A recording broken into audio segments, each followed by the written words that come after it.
we have just had a lovely conversation with Gary and Alison, which will be the concluding episode of this season of the podcast.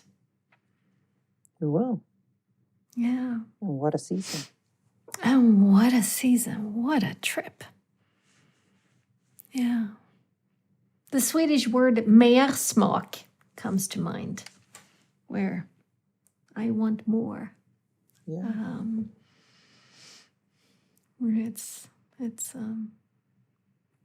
I very much don't feel done at all.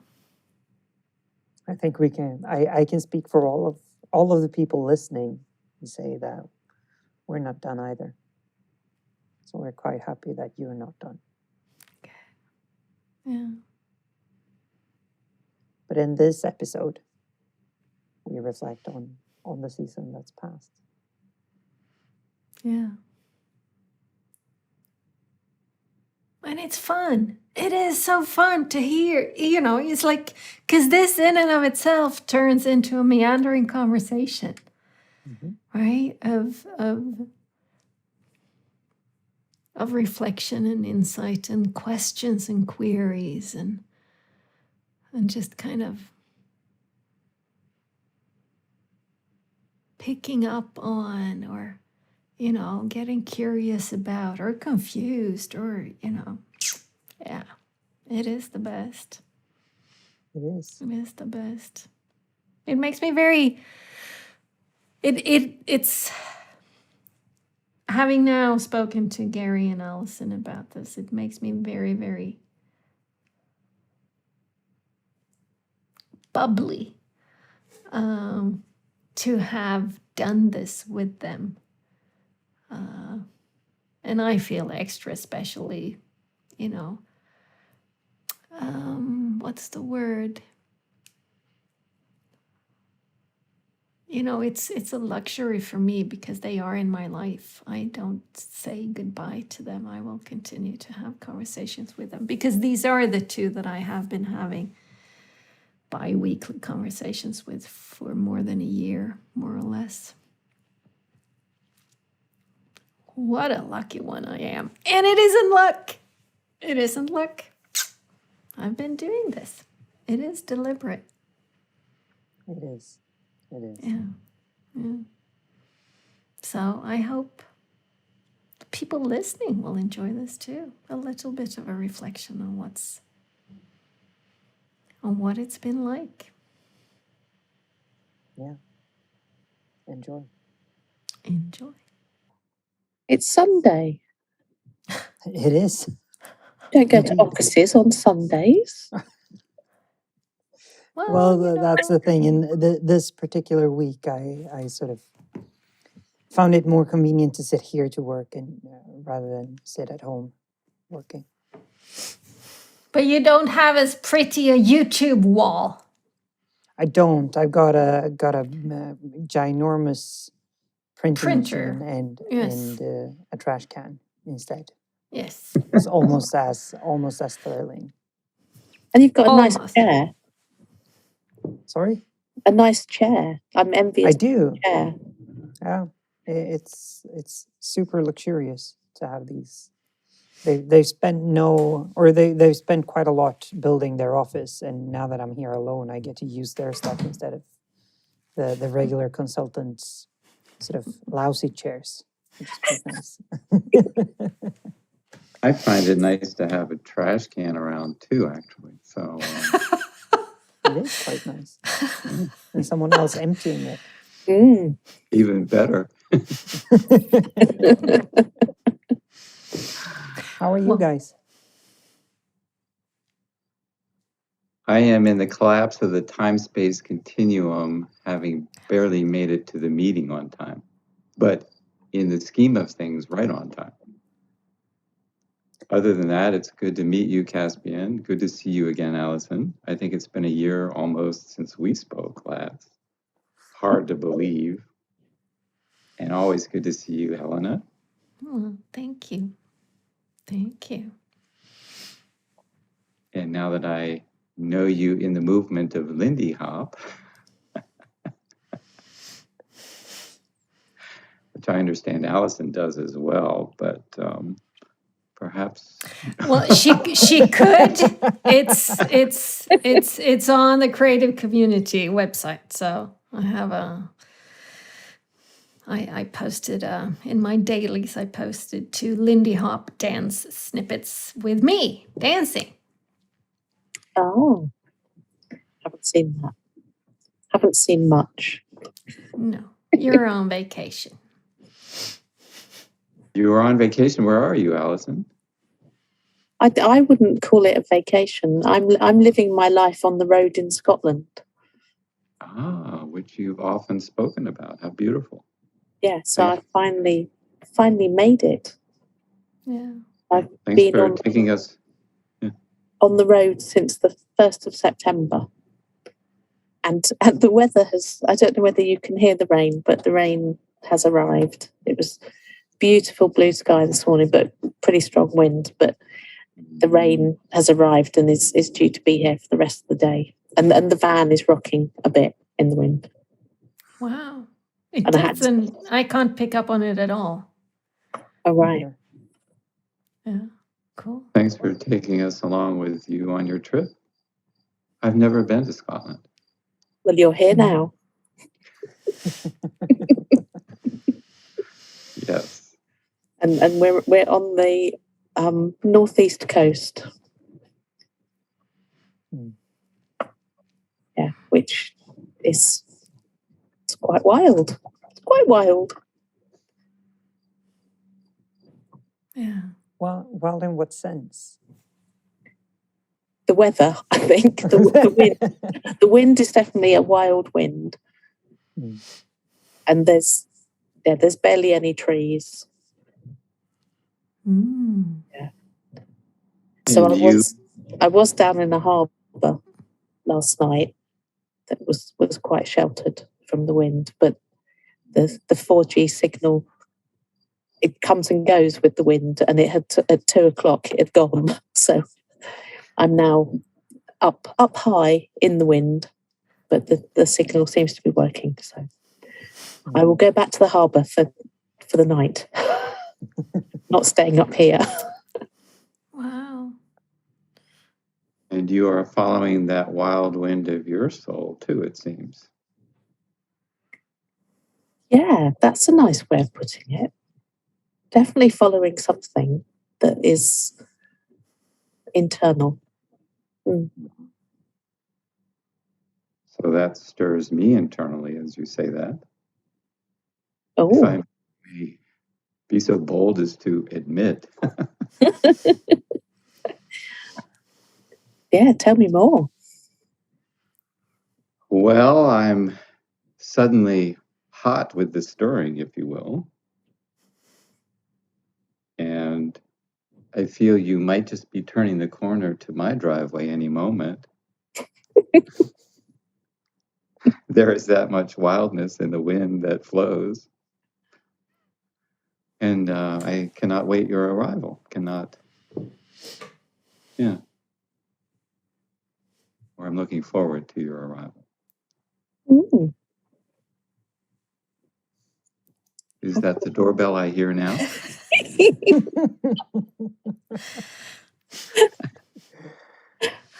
have to work out how to get my van across the ocean. Another wild wind will come and solve that for you. Yeah, most likely. We probably shouldn't hope for that wild winds. I mean, that's a pretty wild wind to lift a van over. Over to Gara's driveway. Yeah. Yeah.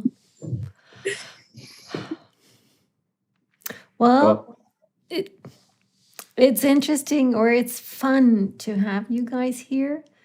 I was telling Alison before you got on that I've just been fixing the episode description of episode 24, which will be released on Tuesday, where we are now. But when this episode is released, it's been released prior to this, right? But we have had one other. That's Murdoch. That's Murdoch. This is the second of these conversations, kind of gathering the people who have been in this series. But Gary, you should listen to episode 24 because it is a love letter to Scotland in many ways. Thank you for that. We touch on Alison where she is quite a lot. We've recorded that on Thursday this week, so I think you'll enjoy it. Thank you. I find every word, Alison, that you speak is kind of a love letter. You made me cry. Wow. Thank you. Thank you. Mm.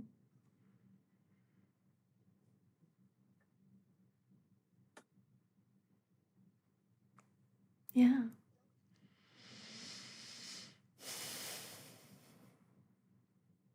So I'm really moved by that, but I'm also curious about, what do you mean? What happens when I speak?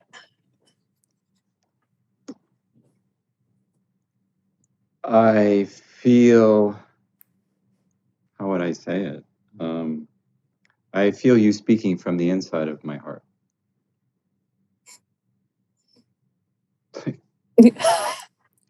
Sweet.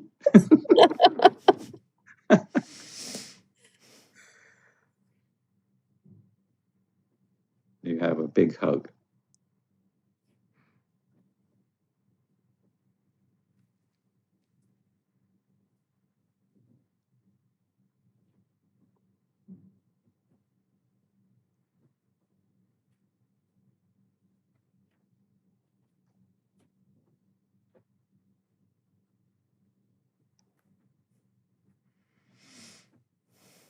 Hmm.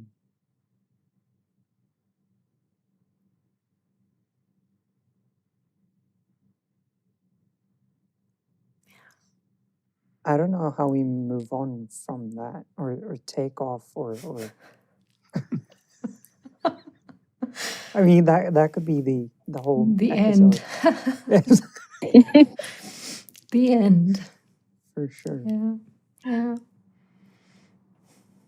That's one of the things that I've been enjoying being in conversation with you, Gary, for the past year. And also in these recorded conversations for the past 6 months, that you have in you a way of being that kind of invites you into that place. Very much so. Which is one of the reasons why I've enjoyed doing this with you so much. Yeah. And likewise, everything I say is not to the exclusion of anything else, but Helena, the dance in your heart that you always share. And that love and the ways that you do it. And that opening and that acceptance and that receiving.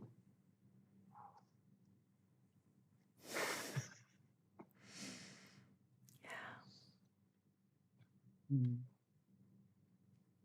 So to share this with the four of us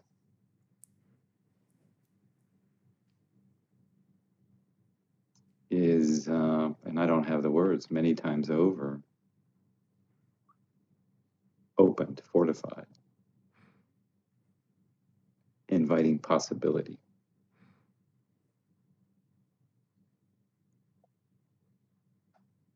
Yeah. And it's I mean, this is one of the reasons why I wanted to sort of get together like this, and one of the reasons why I wanted Caspian to be in these as well, so that he can be a facilitator, a moderator, a little bit of a guiding light as we do this, because I wanted to have these kind of get-togethers with more of the or with the people who have been in the series,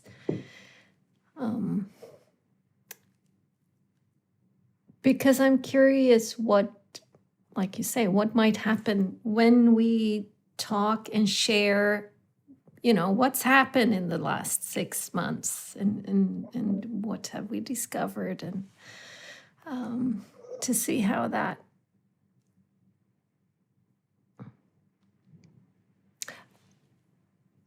might both kind of seed things, but also I think make the weave that has been going on visible, because there is a weave, it's like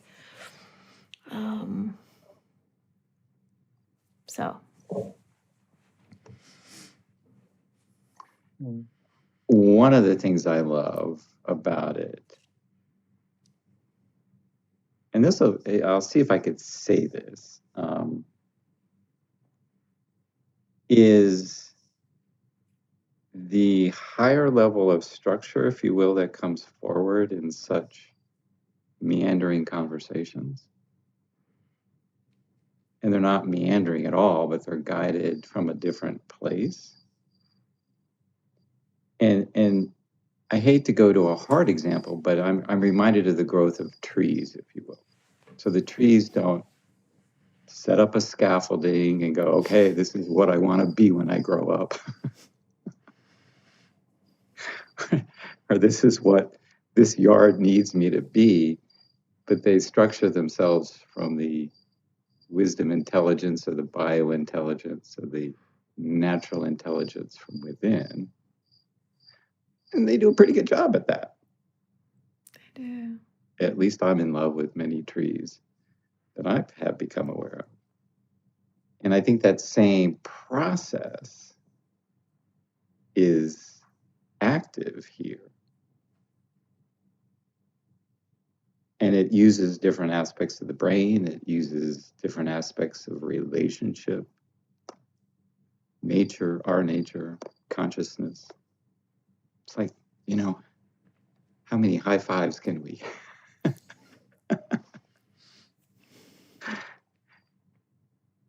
And isn't that part of the Lindy Hop maybe at times where you... Yes, you do the flaunting of the hand and yep, most definitely.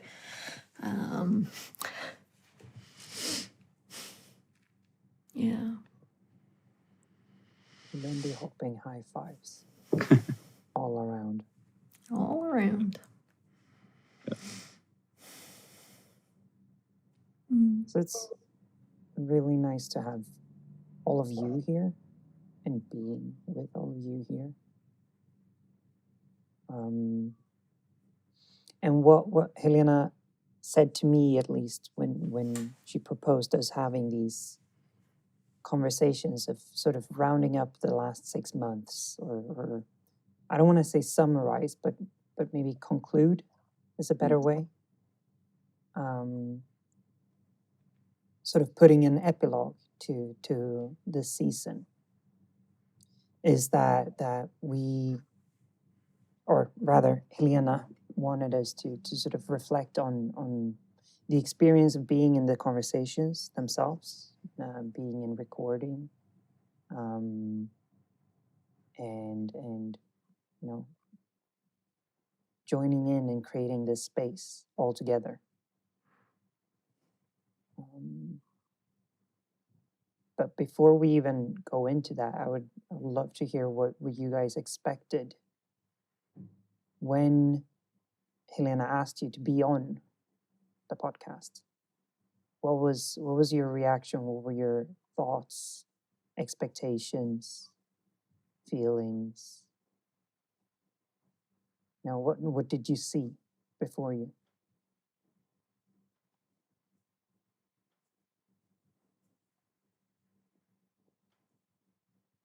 And I told the others in the other conversation that we had with the other 3 participants, it's I'm gonna ask open-ended questions and you take them where you want them to go.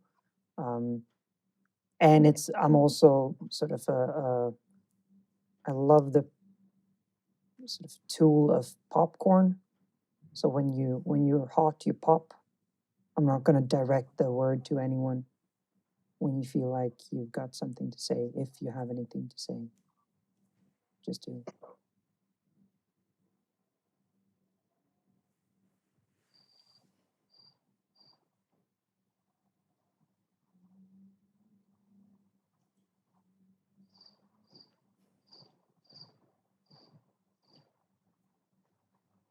Get to pop.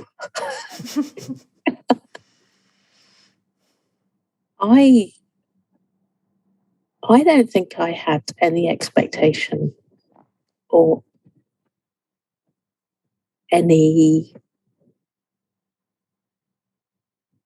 not really any idea of what I was letting myself in for, other than I know that I really enjoy having conversations with Helena, and we'd been having regular conversations anyway.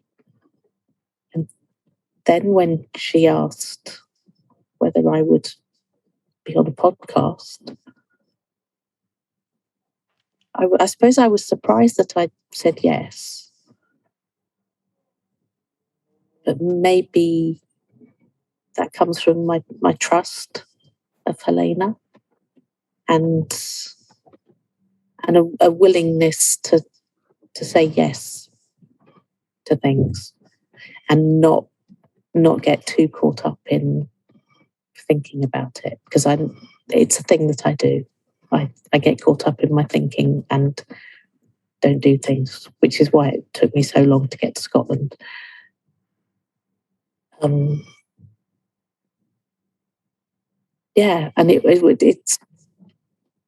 it's been fascinating. It's been at times I've forgotten that it's being recorded. Other times I've been very conscious that it's being recorded. And we even had a conversation about the whole thing of it being recorded and how that changes. What's going on? So I think that answers your question.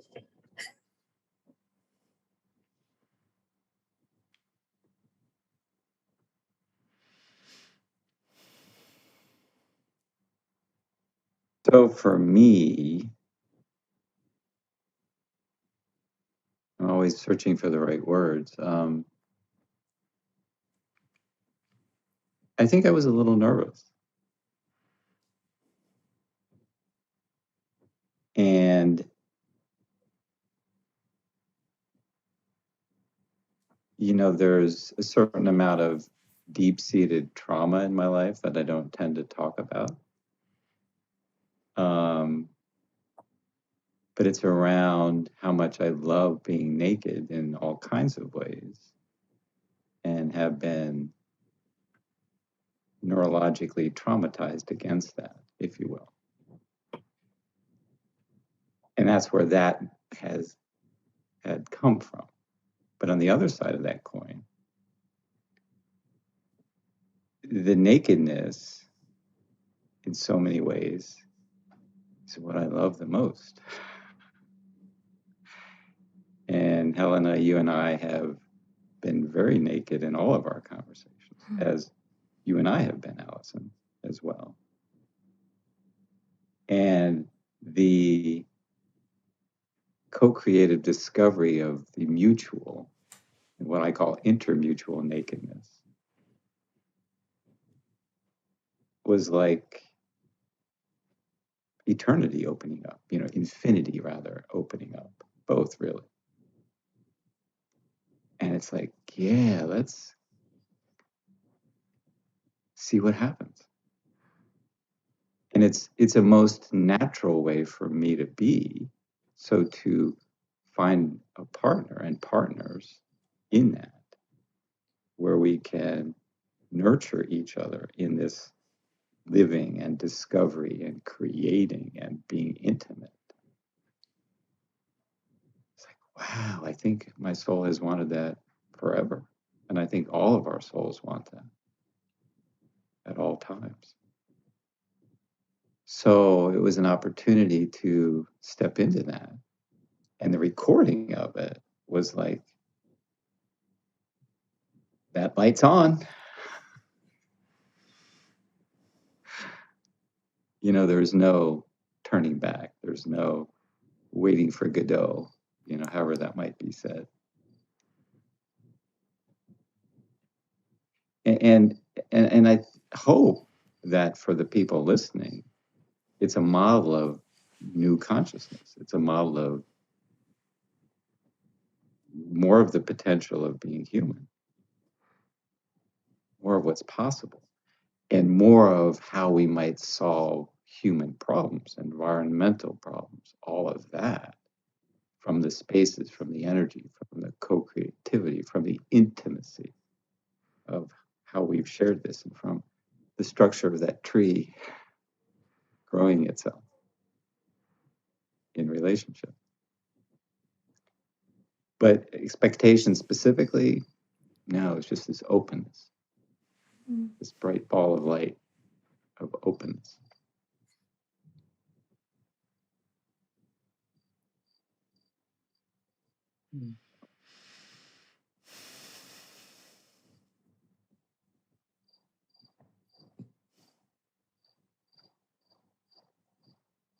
It's lovely to hear you guys reflect on this. And it's, I mean, you two are the people from the creative workshop that I have been having regular Zoom calls with since July of 2020.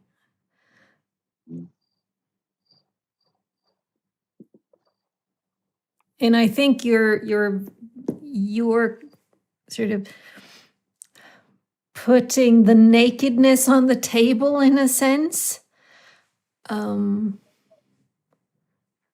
Makes a lot of sense because that is what I experienced too, with both of you, and I'm that is why the two of you were the first people on my sort of short list of who do I want to ask.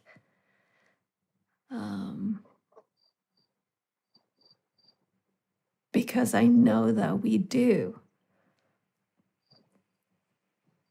I don't know, we dance, you know, in a way that's just lovely. And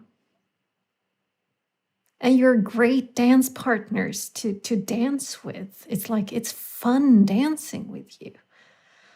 You know, can be challenging as hell now and again, but it's fun, right? And what you say, Alison, is that trust is there, which is when I do Lindy Hop, if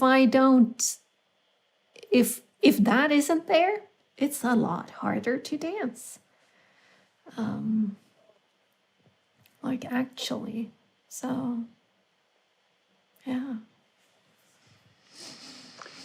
I thought it was wondrous of the universe, if you will, and no exclusion to anybody else who was part of the series. But one, you know, Caspian, to meet you and know that you had been part of it and shared so much and done so much for us all. And then again, in the nakedness of it, to be with two of the favorite women in the world for me and just have this foursome. It's like, there's another one of those Lindy Hop high fives. And again, not to the exclusion of anybody. I would have loved to have been on with everybody else as well. But there was something so intimate and so, if you could combine the words raw and nectar to be one word, in this particular group getting together, I thought was That's pretty cool.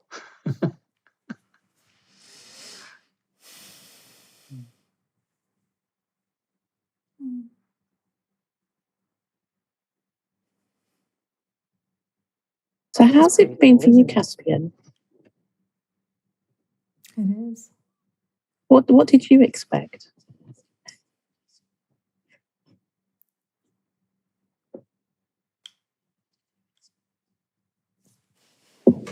I mean, to be quite fair, I expected Helena to start this, a podcast series about 2 years prior to when it actually started. And I've been trying to nudge and nudge and nudge and nudge and, you know,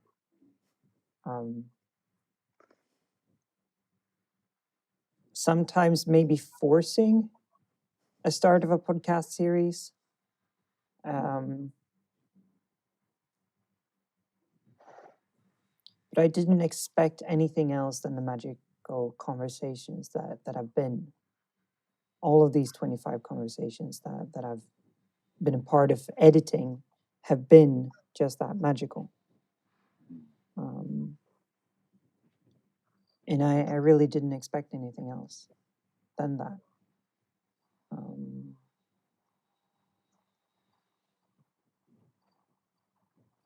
But I'm a little, I'm a little, of course, I'm surprised and sometimes I've been baffled by you guys, the conversation partners. I mean, I see Helena on a weekly basis. We've had our own conversations recorded on a weekly basis. We've had an office in my apartment for the almost past year.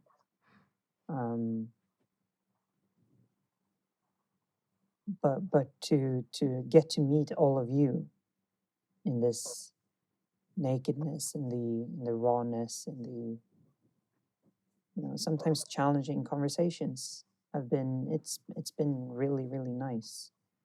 And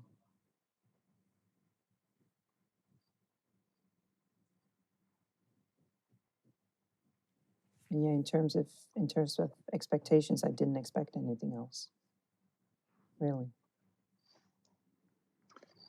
So, Caspian, do you experience us as friends in your life? I do, for sure. Yeah. Same with me and you.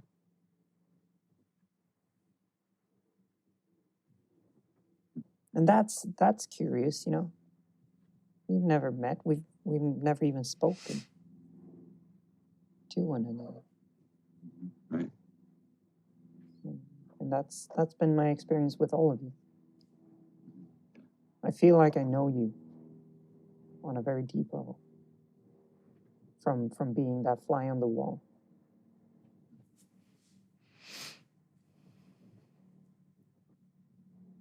I really do. Yeah, same. It's beautiful. And I feel you as part of the fabric of the conversations in a certain way.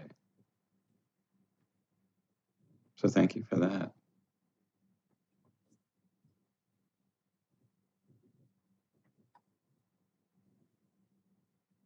Makes me happy. It really does.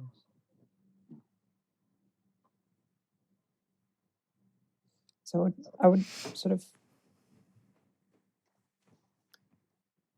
want to hear what you've been, and this is a very broad question, and sort of I don't expect one answer, but I expect a conversation on it. But I would like to hear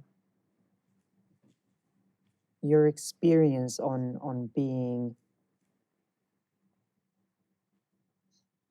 because I know when Helena wanted to start, when Helena really went serious on starting this conversation or this podcast in January, February,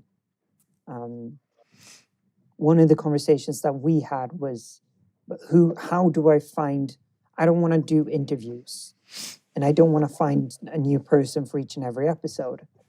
And I sort of jokingly said, well, you don't have to. why would you find a new conversation partner for each episode? It's much more fun to sort of go deep, or much more fun, but it's another experience of going deeper into conversations with some people. So I would like to hear you say something about the experience of doing this over time. You've all mentioned that you've been in conversation for over a year, in regular conversations, but these past 6 months, what have they been like for you?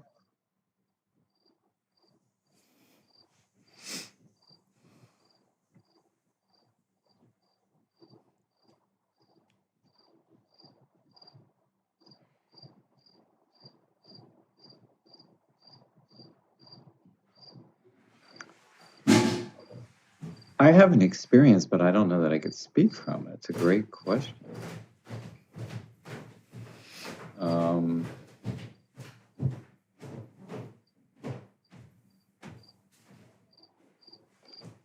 There's a naturalness to it. There's a sense of grounding, as in deepening my place on the earth, even. And sharing that.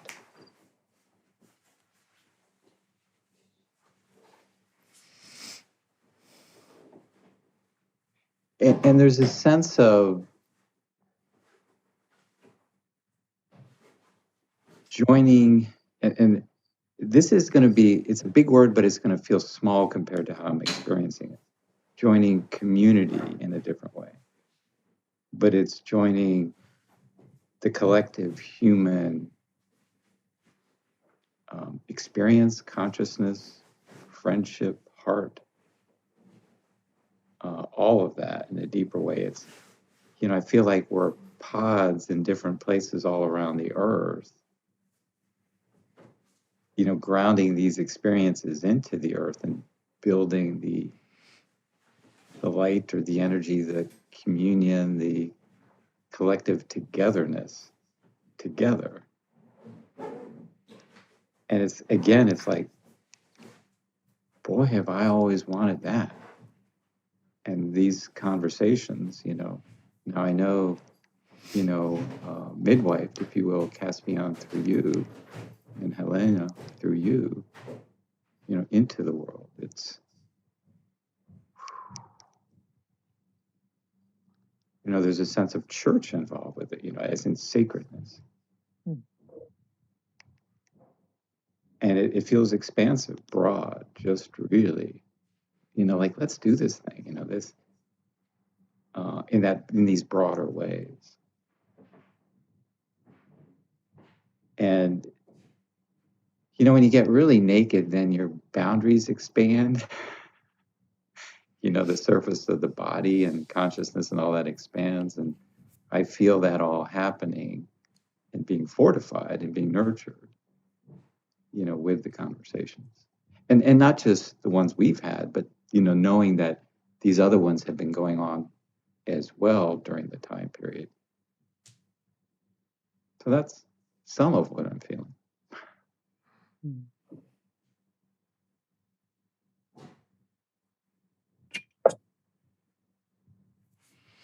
Have you experienced that? I don't want to say just in the conversations, but I hope you understand what I mean when I say just in the conversations. Mm-hmm. Have you felt it for the time period of having the conversations, or has it stretched, that experience, that feeling, has it stretched beyond in any sense? It feels stretched beyond and simultaneous with, but a deepening of as well, that stretch beyond.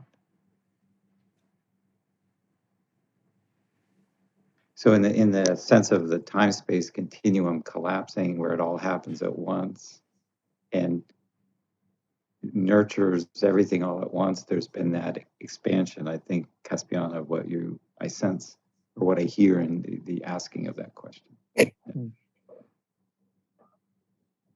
it supersedes this lifetime too. It's past my body boundaries in that sense too. So, I will carry it with me, whatever happens physically.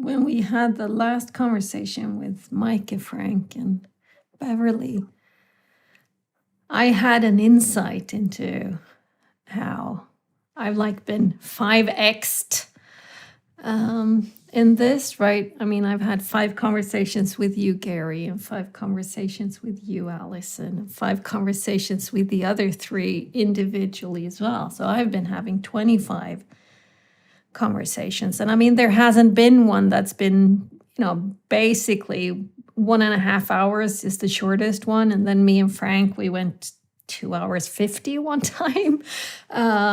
So it's a lot of hours of conversation, right? It's like I have been swimming deep in this. And then I get to, read the transcript and check the snippets and sort of work it. Plus, I listen to them. I listen to all of these as well, out walking or biking or doing gardening and stuff. So I have really...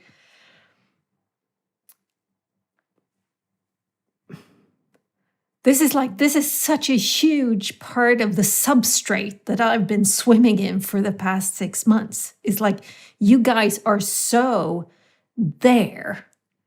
It's like you're so present in my life that the insight I had when we were talking with the other 3 was that no wonder I'm all of a sudden having these absolutely magical conversations with people I've just met on Badoo, right? It's like, because this has been or has come to be such a part of, this is how I am. This is how I do,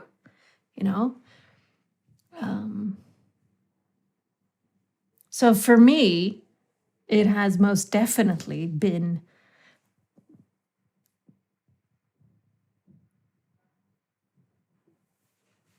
everywhere. It's like it really, it isn't, okay, now I have an 1.5-hour conversation with Alison. It's like it is a part of me in a very, very real way. And what do you see? Are there things that you would say that become highlighted when you look back on that as you do all of that incubating with it, if you will, and look back or re-experience? So I it's like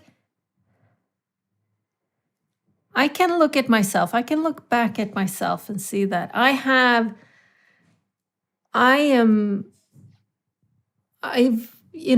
got a knack for making connections. I've got a knack for finding people and I have made so many friends in my adult life. And people say, oh, you can't make friends when you're an adult because, you have your friends. And then when you're 20, then you're kind of stuck and nobody else wants a new really good friend because they have their friends that they had when they were 20. And, it's like, and I'm going, that has never felt like truth to me because I've been picking up friends along the way for the better part of my adult life and my youth as well. But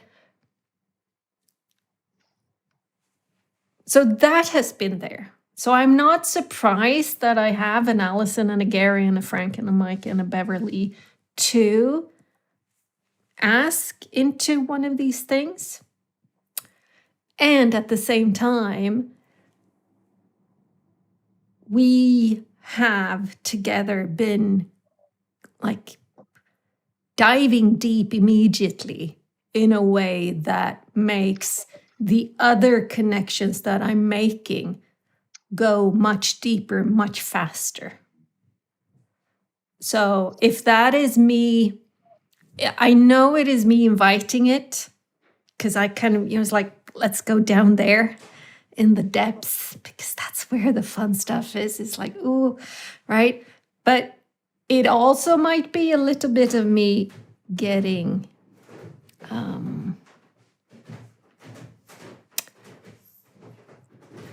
I'm not sure impatient is the word for it, but if I don't, kind of like you and me, Gary, when we were talking about having that topsoil level, it's like if I don't get a sense that here's a person who has a topsoil level where there's just lots of lovely nourishment to be had and an interest in that person to maintain and tend to their topsoil level, then I can kind of go, it's like, there's somebody else for you to play with. I don't necessarily need to play with that person. So I can kind of, and I don't want to say that I judge. It feels more as if I'm discerning. It feels more as if I'm picking up on people who have the topsoil nourishment that I need for me, for my life to really just start to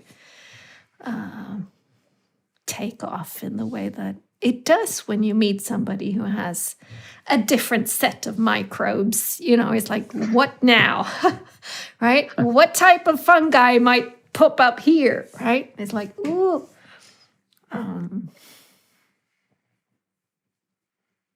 And I love your way of talking about, as you also have said, dance partners. I mean, if there's somebody who doesn't have that microcausal fungi or whatever that is, well, thank you, but we're not going to have this dance.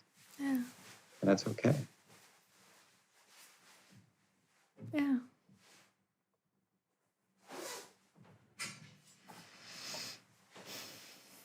I have a 17-year-old about to say bye-bye, I think. You leaving? Yeah. Bye. So.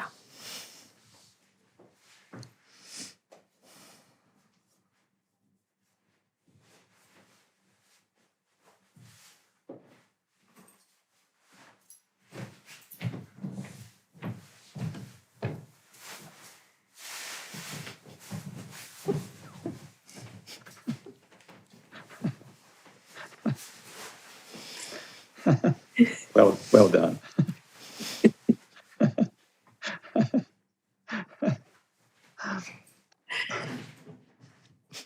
That was sweet.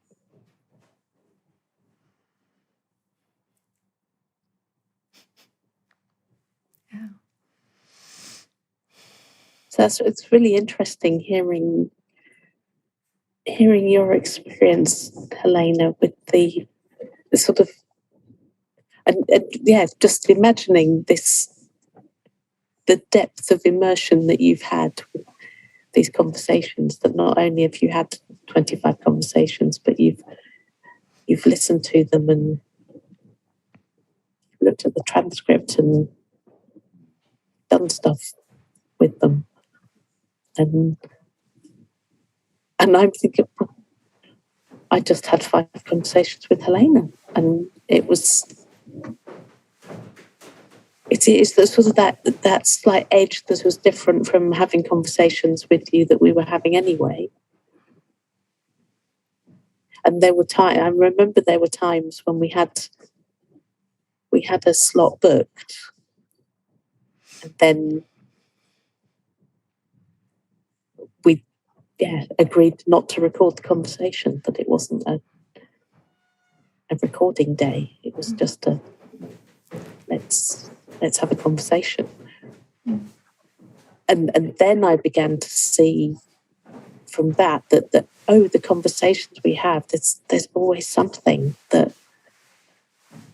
is just, I don't know, so interesting and gripping, and it's like the combination of us coming together, whatever it is we're talking about. I don't even know, it just grows into something, and there's some insight, and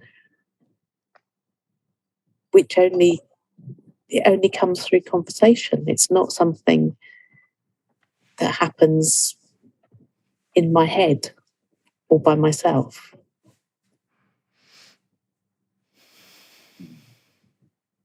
Yeah, is my head empty? My head's certainly not empty, but it's that the combination of another person, and like you say, the sort of people who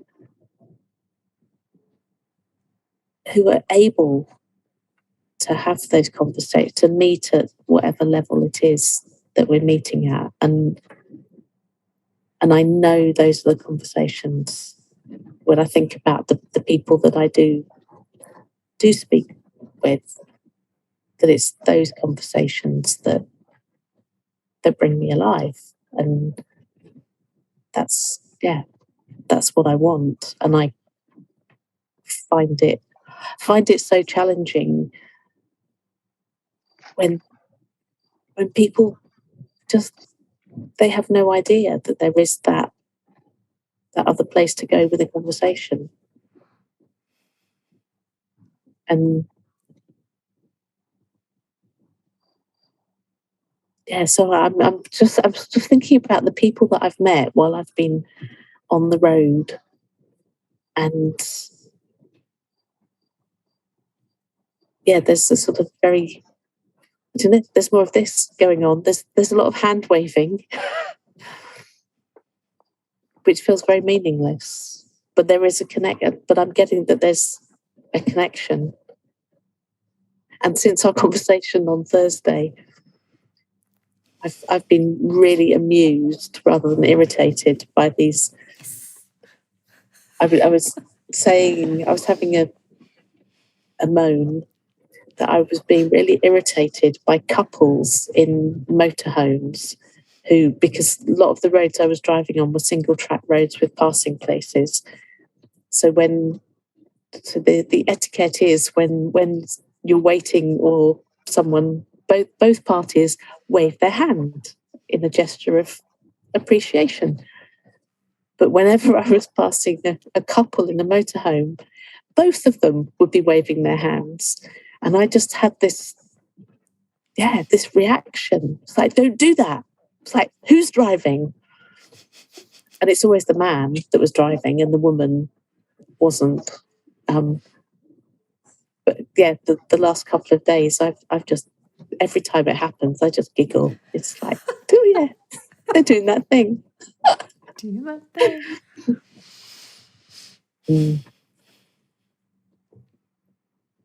And then there have been people that I have had some really good conversations with. And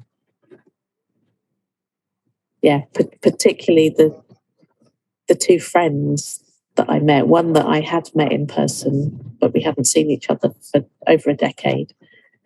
And the other, we'd only met online over 2 years ago and hadn't spoken for over 2 years.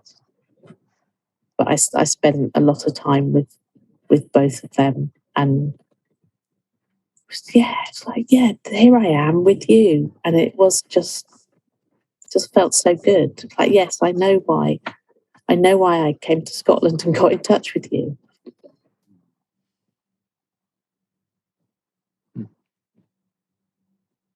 So it was thinking, when you were saying about collecting people and friends, that was really interesting. I was like, really? Are you not meant to have new friends as you get older? And it's, so my friends are constantly changing.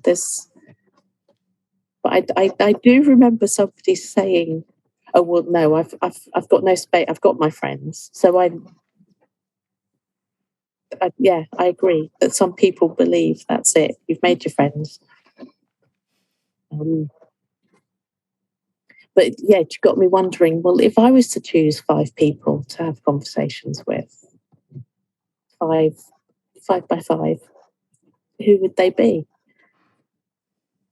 That's, yeah, that could be the spin-off, the next. Yeah, I love that. Yeah, each of your 5 then Doing do their own 5, 5.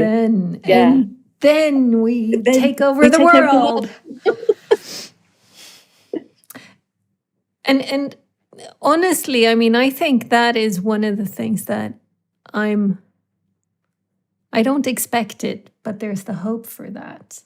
I mean, all of you 5 have these types of conversations, right? But maybe but sure, you could do something else with it. But that also people who listen start to look around them going like, who would be my 5? Who do I have this type of conversation with? Do I have this type of conversation? And do I make room for it? Do I curate my life to make sure that I have it in my life? Because it doesn't just happen. It's not just, I'm here from sheer luck. No, I'm not. It's like, it's work. It takes works to get to this place. Or it takes play. I mean, it requires some action. It requires discernment. It requires me looking in, seeing after a conversation, what happens here? Is this someone who nourishes me? Do I want to continue? So I hope that at least some people listening go, I wanna have conversations with people, like real conversations with people.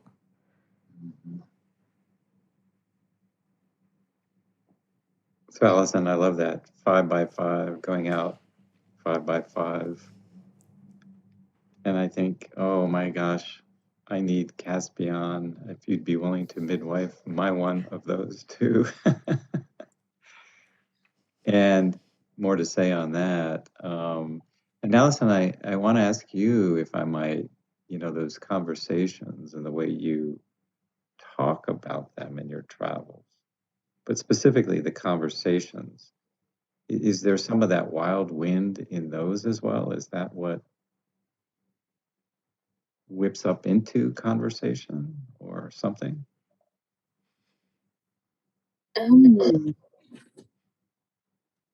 I have not wild wind. Uh-huh. No, probably. What is it? It's that connection, and and the vulnerability. Just this thing that happens with a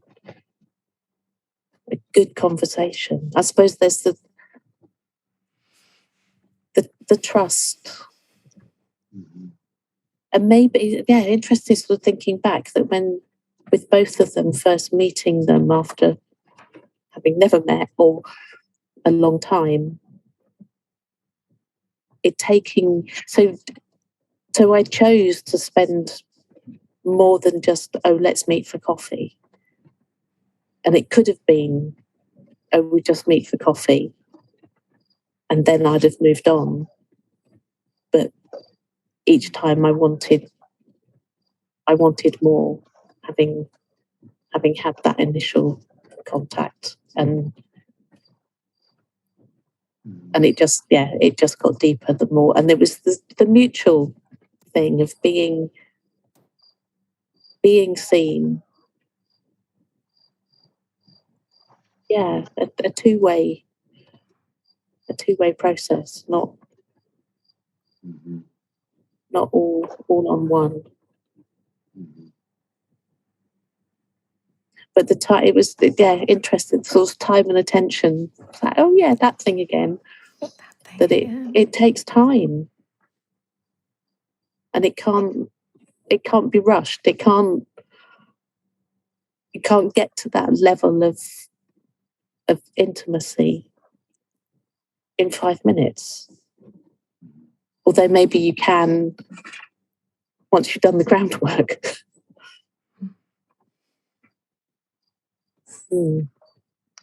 I'd love to hear you claiming that you want more.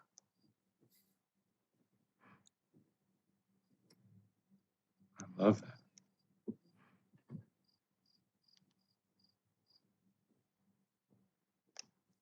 Mm.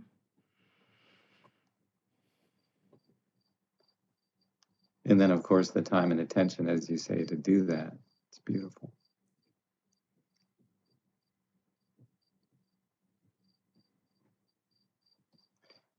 And for me, there's an extension of all of this too. Perhaps not the 5x5, but in another way for me. Because I've been with over 100 patients in September in the hospital in spiritual care partnership. So I try to take what we've done, and sometimes it is only a 5-minute conversation. And sometimes, it breaks my heart because it's only a silent conversation, or where a patient can only, nod or blink or something in response. But as you both are saying, how do you take that intimacy wherever you go? Not everybody wants that. Not everybody can or is interested. But it's like, wow, yeah, how do we touch everybody with it in some way, and then deepen, Alison, as you're talking about, I want more here. Let's do a little more than coffee. And not to minimize that, but how do we take this into that broader sense? It's really a beautiful nurturing and incubation for all of the avenues where we each might want to take it. Mm. And then Caspian, I don't know if that connects with you and how you emanate forward in life and with your friends and acquaintances and all that, but I was just thinking, my girlfriend and I had a conversation about, well, similarly to this a couple of weeks ago, where for the past, say at least 5 years, I've opted for deep conversations rather than anything else. So I'd rather spend my time with the 5 people closest to me than anyone else, basically. So I'd much rather have a long night with one person than go to a party. And that's almost always what I opt for. And we've had many conversations about the sometimes strangeness in that. I'm 24, soon to be 25. I'm supposed to be at parties. For my age, I'm supposed to be out there meeting people, grabbing beers, grabbing coffees, having, meeting up with friends from university, from gymnasium, from, loads of those quick kind of, I don't want to say shallow, but only topsoil conversations. And sure, topsoil conversations can be nurturing and nice and all of that, but they're not what I want in the long run, and they're not what I opt for, I should say. And that it's been hard trying to sort of pass that feeling and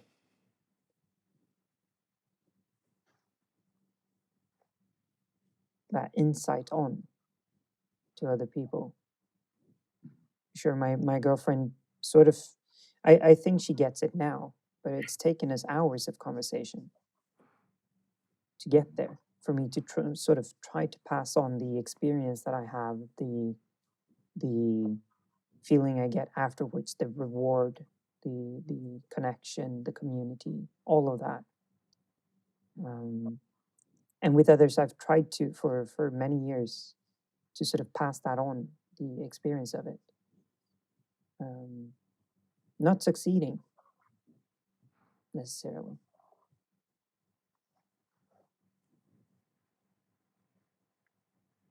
So I think what you're saying, Alison, to sort of opt for saying I want more, I've tried to be more conscious about that, rather than just saying I don't want to go to parties, I don't want to grab coffees.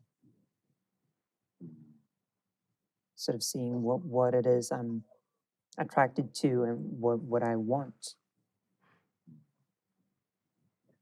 You know, that's one of the reasons that Helena and I have a standing day of the week where we, not necessarily where we sit down and have long meandering conversations, but where we spend time together, build relationship, create community together. And that also makes it easier to have that 5-minute connection. Because we have a history to build on.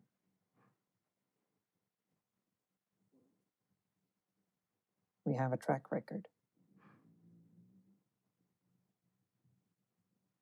And I mean, it's fun. Me and Caspian, we also met on Twitter.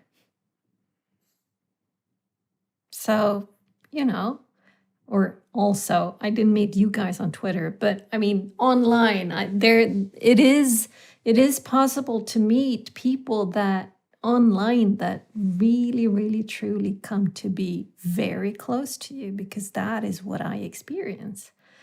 And we've known each other, what, 5 years? Was it 2015?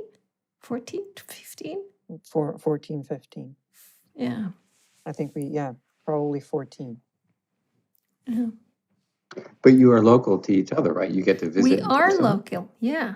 We are local. We did Twitter. But the first time we met was in Visby on Gotland, which is 5, 6, 7, whatever, outside of Stockholm, or well, on an island. That's when we met for the first time.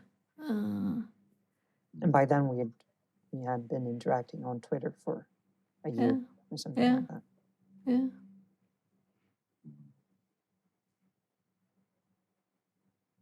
So that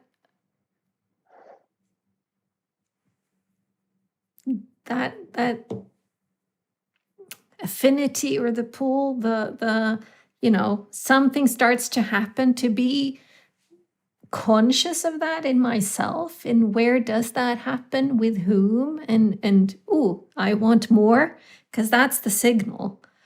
And like honoring myself in acting upon that.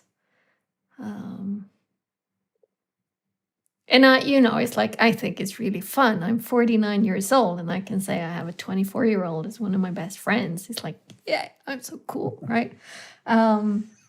But it is fun, because I have a lot of friends my age and older who doesn't interact a lot with younger people. And it's like, well, we are truly friends. It's like, that's, well, says I. I think you say the same. For sure. And I think one of the reasons is what Caspian is speaking about. He has the same, I want more of that, the depth, which makes it very easy. So I love that you know that about yourself, Caspian. That is such a wonderful thing to know at any age, and especially at your age. And even that you say, well, I should be out partying, I should be doing this. But rather than getting, I don't know, I think there's probably so many people your age, in their 20s, who are caught up in this is what I should be doing, and aren't yet able to own what it is that matters to them, like you are able to do. And yeah, I know for my youngest son, who's similar age to you, he loved lockdown because he actually had permission to stay at home, and he didn't feel he should be doing all the things that people told him he should be doing.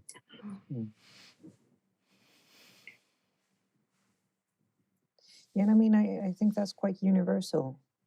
Like you and Helena spoke about in the last conversation, with you should have a plan. I mean, it doesn't only apply to young people. It applies to everyone. There are loads of shoulds on us, and some we don't even realize.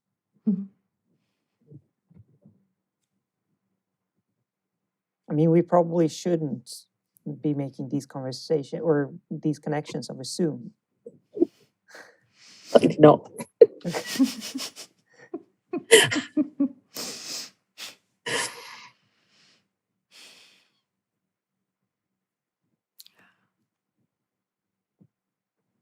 And I think most people would probably say the same of Twitter. You shouldn't connect with people on Twitter. You should argue a lot, but you shouldn't connect with them. And so I think it's universal. I absolutely love that I've come to these conclusions. And I'm also quite open to changing those beliefs of myself.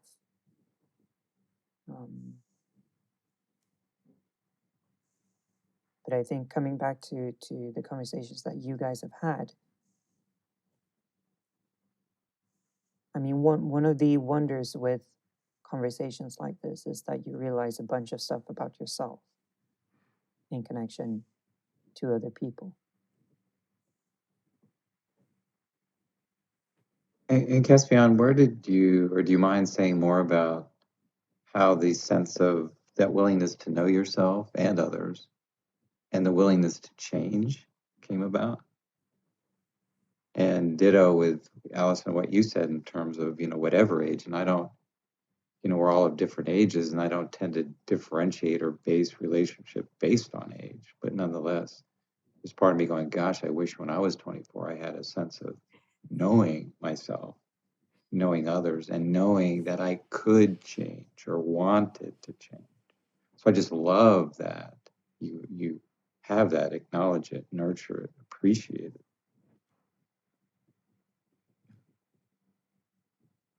Yeah, I really do. I think for me, especially in the sense of conversations, I was running. First, I was a part of, and then I was running an organization called the Conversational Activists, which dealt with polarization in society. So it's founded by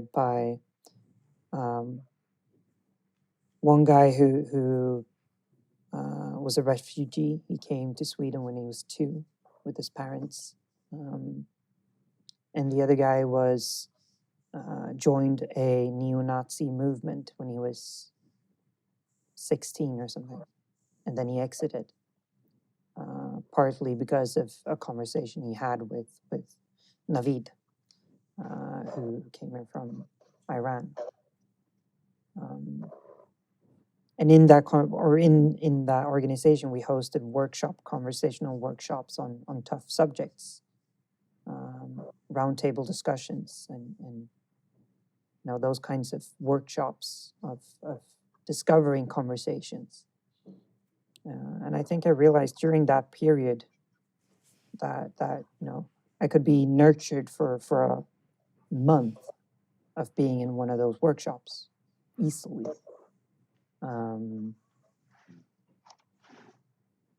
But I also realized that we're all people, all of us.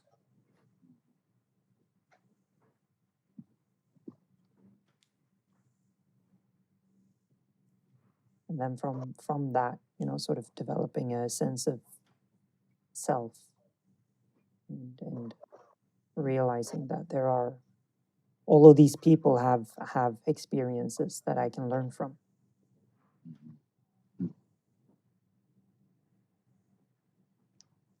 Conversational activism, I love that. One of my projects has been conversational prayer. And I think of what we do here as conversational prayer. It's really sacred. It's not a religious dogma or anything, but it's prayer of a conversational nature. So I love putting that conversation and activism together, and discovery in relationship. It's beautiful. Okay.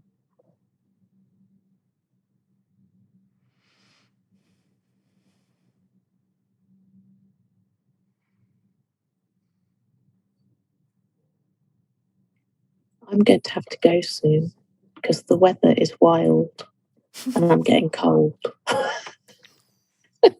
I need to go and find my nest, my little nook to park for the night. For the night, yeah. Yeah. That sounds reasonable. It's really wild out there. It's so cool because it doesn't look it at all. Yeah. Well, you're sitting quite far from the actual wild winds. I am, but it doesn't look it. Well, it's because when the van moves, the laptop's moving at the same time. Moves too. So it's sort of, if I'm not keeping up.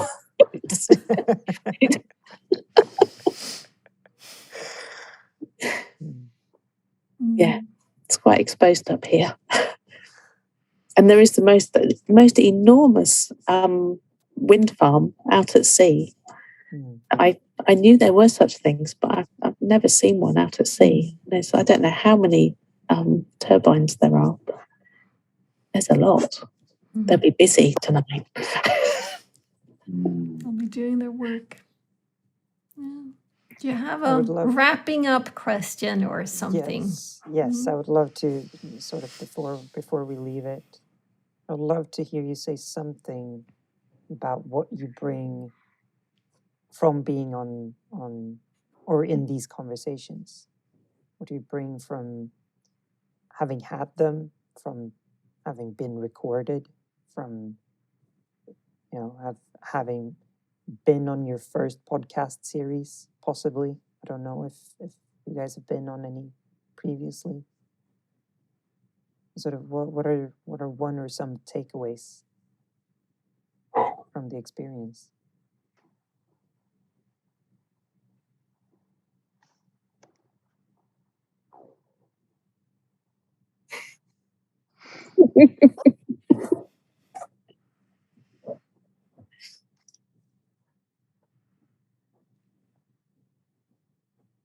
I don't think I know the answer to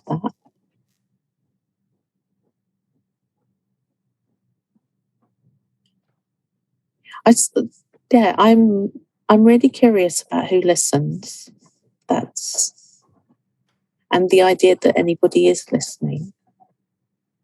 So and that it's possible to have a podcast that is conversation without an agenda.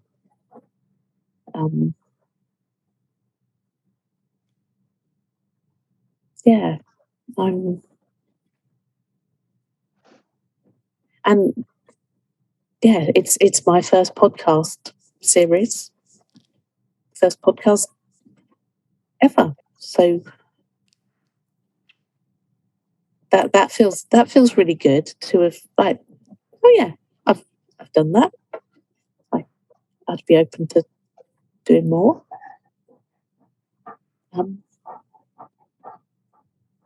It feels like such a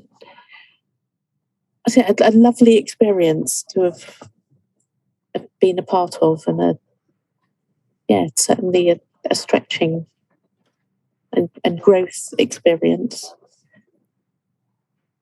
but also, yeah, very, very lovely. Not a challenge. Yeah. So thank you, Helena, for inviting me to join you. And I hope we carry on our conversations, even if we're not sharing them with the world. We sure will be. Yeah.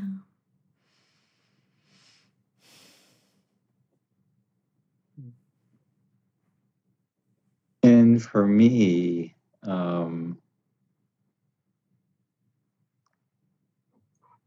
I find it curious that,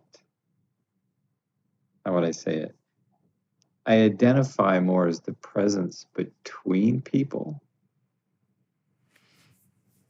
You know, the experience, the shared experience, the relational space.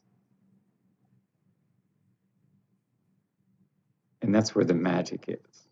It's not me as Gary, it's that relational presence between us.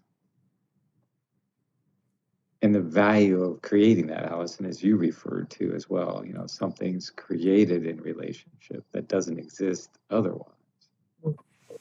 And that presence and the practice of that in the world.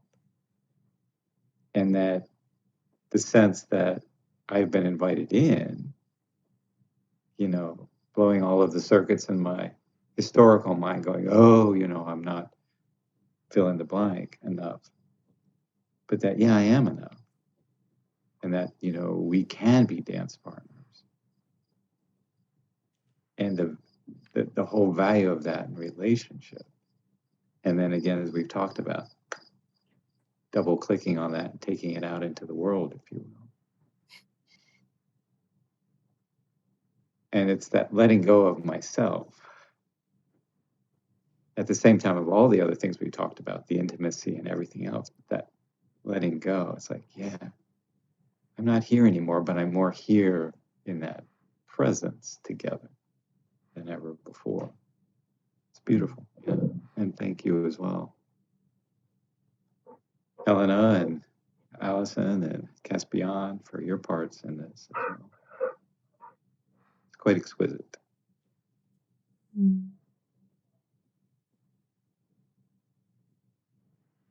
Completely agree. Murdoch says, Murdoch when are we leaving? says, I've woken up now. Did she say leaving? Shelter? Is it time?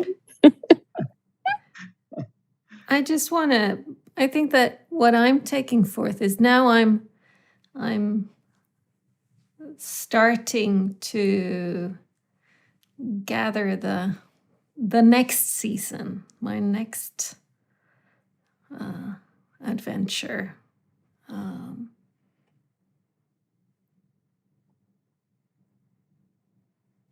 And I mean, I've learned a lot from doing this. And at the same time, I think I'm not really, you know, I don't want to change anything in the setup of the conversations. It's like I don't want to impose, we need to have an agenda, or I know I don't want to impose, we need to have an agenda, or this, it has to be max 90 minute or whatever. It's like, no, I like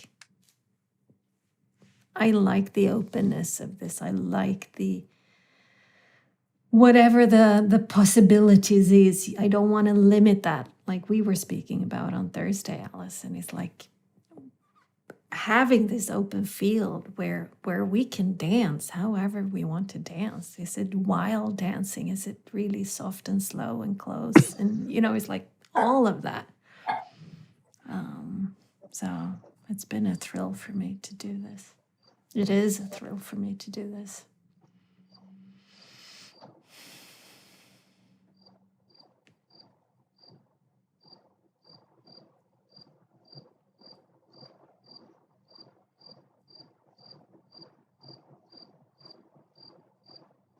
Thank you, guys. You. Thank you.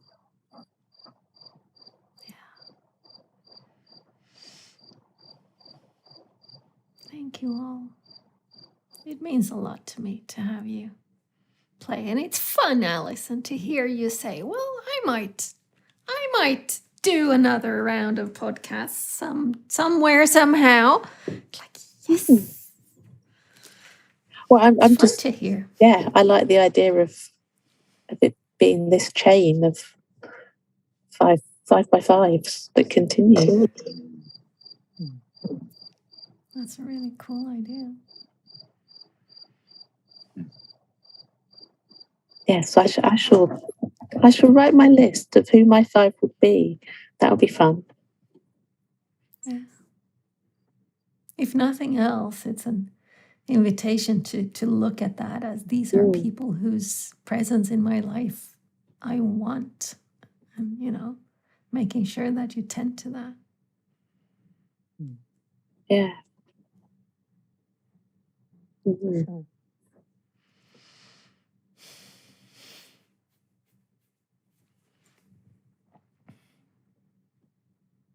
All right. We're going to let you take shelter, Alison. Thank you. All the best, Alison, in the wild winds. Yes. Yeah. Hope you get warm soon. Yeah. Oops. There came Murdoch. Got Murdoch's tail. He's having a stretch. He's ready to move. Yeah. Right. Okay. Lovely to see you all. Yeah. You too, Alison. Yeah. Take care. You Take too. care. Be well. Bye. Bye.